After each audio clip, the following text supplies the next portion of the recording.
What's up, guys? Okay, so I know you've probably put in countless hours already of research into whether you want to move and live in Virginia versus Maryland. I can't imagine how much you've been reading already. I'm freaking out!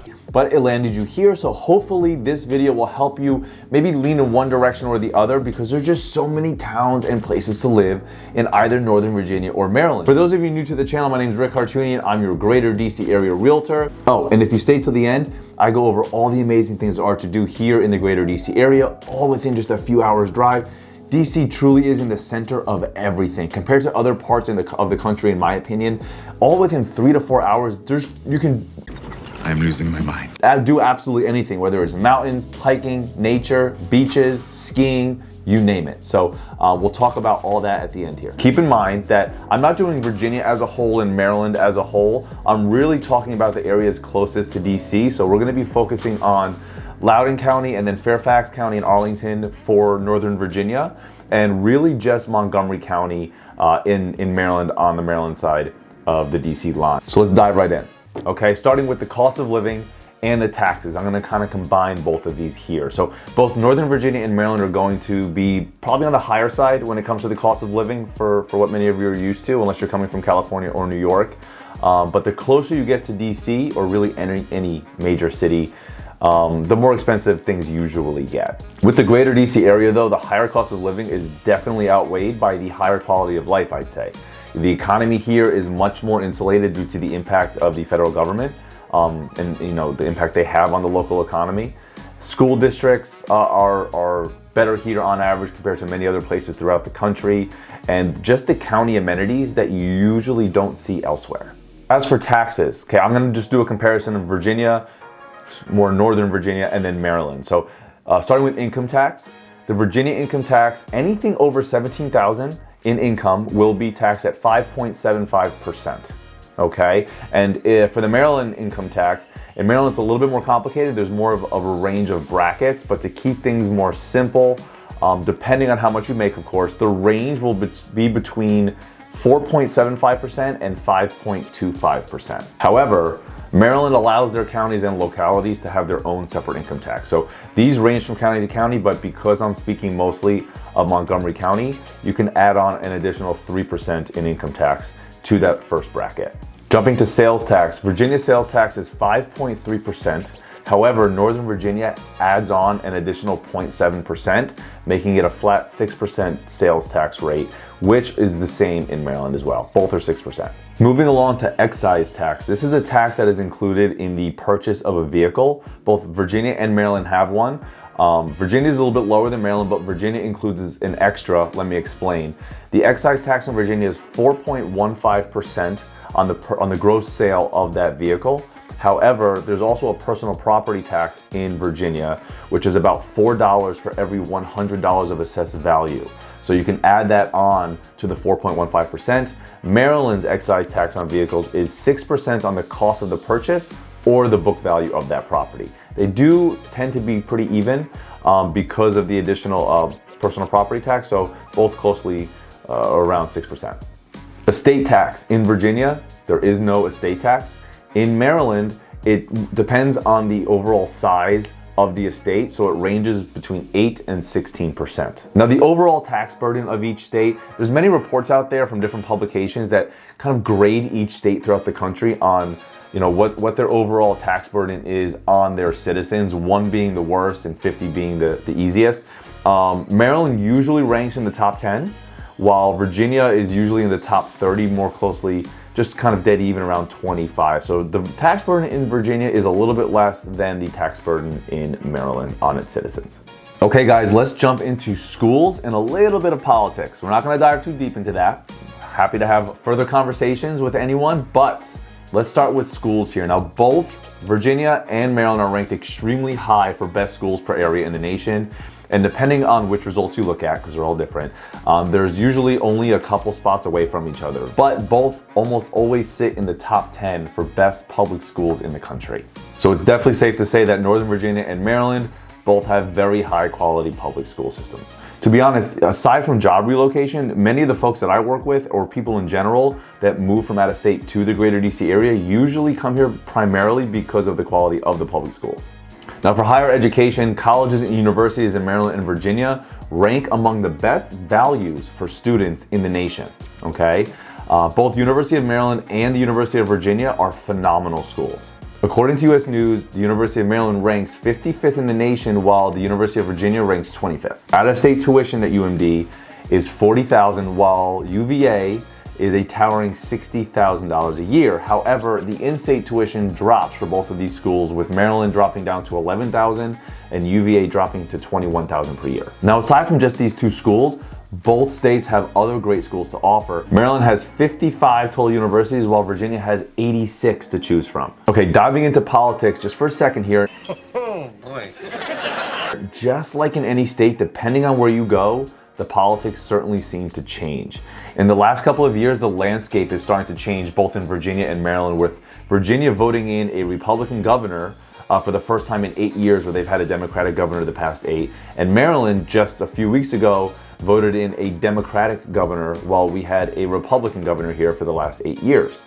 Now, this is just my opinion, but Maryland seems to feel and trend a little bit more towards the liberal side, while Virginia tends to feel and looks to be trending a little bit more on the conservative side of things. Diving into the housing between Maryland and Virginia. Now, since this is a more general overview, I'm not going to sit here and pretend that we can really narrow down the specific similarities and differences between homes here in Maryland and Virginia at a certain price point. They're both very similarly priced near DC. However, in my opinion, as you move a little bit further away from the city, say 45 minutes or so, you seem to be able to get a better bang for your buck in Virginia than you do in Maryland. You get a little bit more square footage and amenities for the homes in Virginia than you do for the ones in Maryland, which have really jumped up in price out towards Gaithersburg, so on and so forth, over these last few years during COVID. Because of the large amount of corporate headquarters that are located in Northern Virginia, there's a lot more new construction developments and communities going up as well, which has been a bit of a reason for the slightly lower price point compared to Maryland. In coming videos, I'm going to go over what you can get in Northern Virginia versus Maryland at different price points, maybe 500,000, 750, so on and so forth, and even lower, whatever you guys would want. But make sure I'll be putting that out for you guys to see. The neighborhood feel. Now, this is a super important factor when making a decision on where you guys want to move. Speaking of the new construction I just talked about in corporate headquarters, Northern Virginia generally has more development going on than Montgomery County, which is a good and bad thing to some people. Now, it could be good because there are more shopping centers with relevant shopping and curb appeal, but it could be a negative for the people who just don't like the uniformity of everything like that. So as you start to drive down these streets, you're going around corners and you're seeing that very familiar big box store centered strip mall with very similar stores in that strip mall. Again, depending on your personality and what you're looking for, that could be a good thing or it could be a bad thing. Where on the other side, Montgomery County, it feels like it has more green space throughout, compared specifically to Fairfax and Arlington, which are closer to DC. Of course, if you go further out in Virginia, you're gonna get more land and stuff like that. But being close to DC and Montgomery County, there's a much more settled in and untouched feel that Montgomery County seems to have. There's more mature trees, larger lots per house. It's definitely an older feel. It's funny enough, as my wife and I decide where we want to purchase our next home, this is a huge sticking point for us. We currently live in Montgomery County, Maryland, and we love it here. But deciding, going over these points that I'm telling all of you, we're deciding ourselves as well. So this is a major factor for us when deciding where we want to move to next. So speaking of development, strip malls, let's talk about the amenities and shopping and just the convenience of everything. So starting with Northern Virginia, Tyson's is home to 2 super regional shopping malls called Tyson's Center Corner and Tyson's Galleria.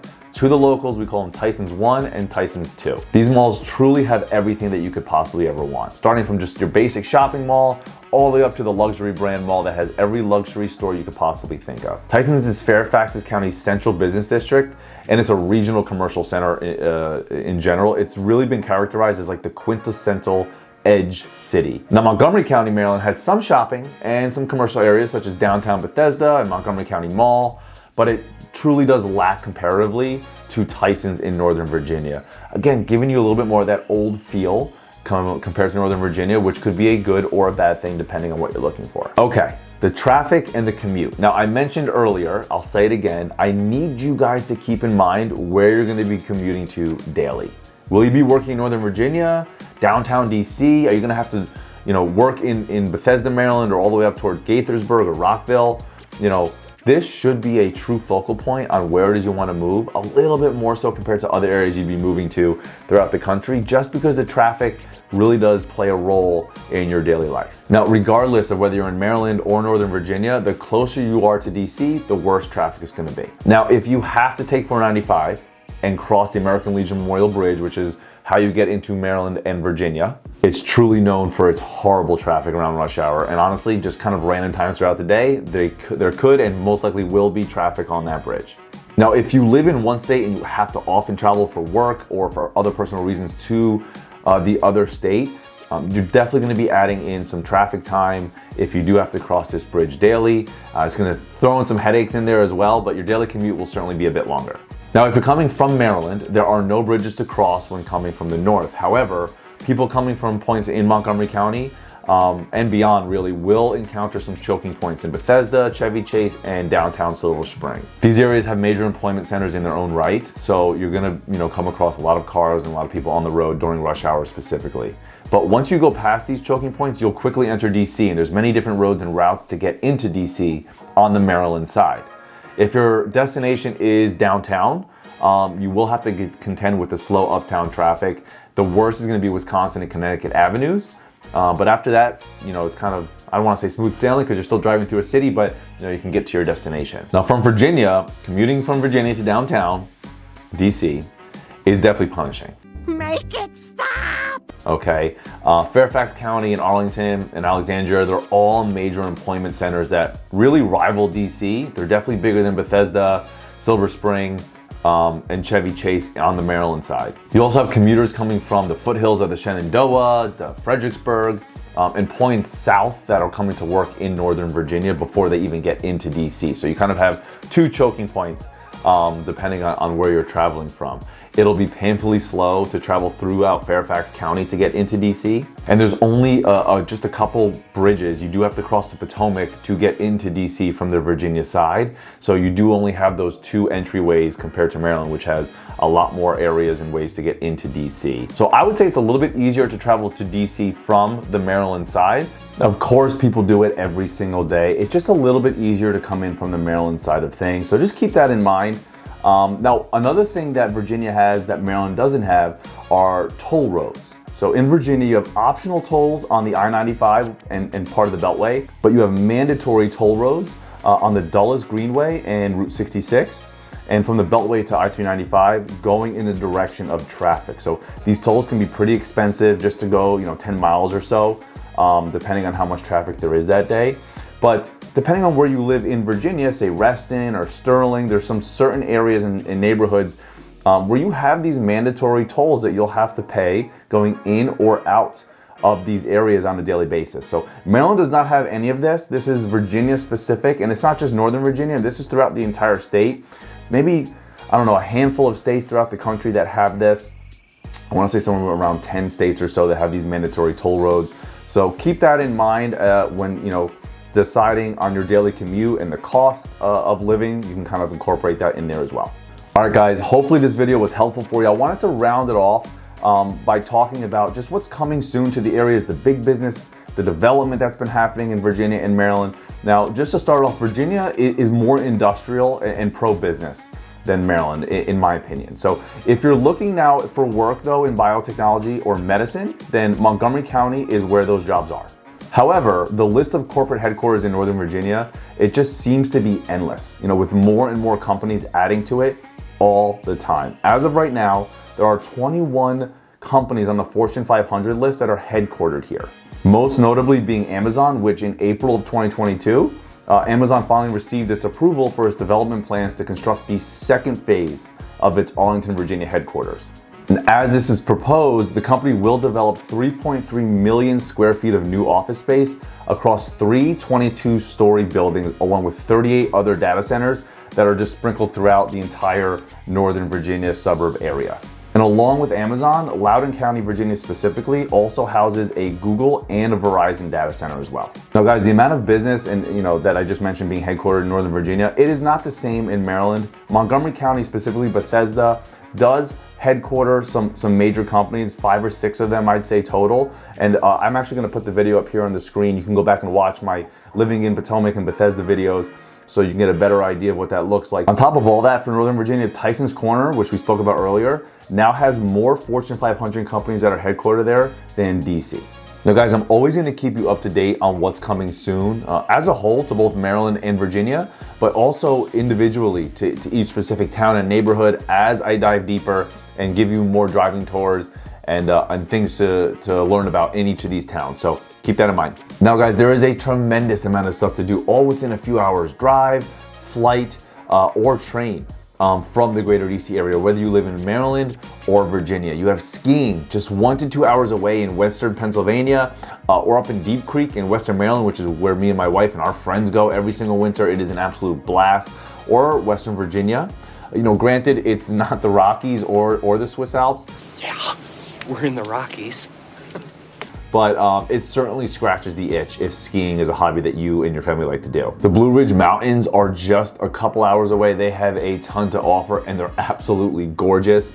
West Virginia is beautiful as well, which is just a couple hours away. If you love the outdoors, the Shenandoah Valley here in Virginia, the sunsets are tremendous. In Maryland, you have the Maryland beaches, Delaware beaches, the Jersey Shore beaches, all within a couple hours of each other. So ton of summer activities to do there. The Outer Banks to the south in North Carolina are just a 5 or 6 hour drive. And you have several other major cities all close by. You have Philly, Baltimore, Maryland, of course, and then Pittsburgh, Pennsylvania as well. And New York City is just either an hour flight if you do want to fly there, or there's a train that's about 2.5 hours.